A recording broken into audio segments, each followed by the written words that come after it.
अस्सलाम वालेकुम जी, कैसे हैं सब लोग। उम्मीद करता हूं कि आप सब खैरियत से होंगे और अल्हम्दुलिल्लाह यार मैं भी ठीक ठाक हूं।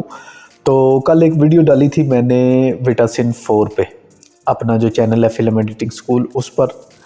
तो वो तकरीबन 2 से 3 घंटे बाद जो वीडियोस है वो रिमूव हो गई यूट्यूब की तरफ से, क्योंकि मुझे उस पर एक कम्युनिटी गाइडलाइन मिली है और एक कम्युनिटी गाइडलाइन ऑलरेडी मेरे पास थी। वो आई थिंक पहले को वीडियो मैंने डाला था उस वीडियो पर मिली थी मुझे।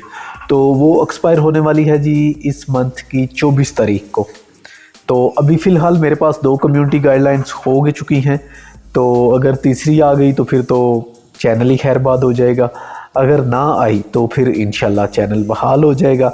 लेकिन फ़िलहाल की अपडेट यही है कि 14 दिन के लिए यूट्यूब ने बैन कर दिया है। 14 दिन ना तो कोई मैं उस चैनल पर पोस्ट कर सकता हूँ, ना ही कोई वीडियोज़ अपलोड कर सकता हूँ।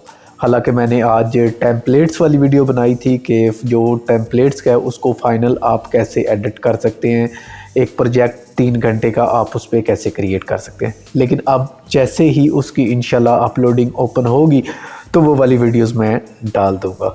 बहुत शुक्रिया जी, अपनी दुआओं में याद रखिएगा और मिलते हैं बहुत जल्दी इंशाल्लाह अगली वीडियो के साथ। अल्लाह हाफिज़।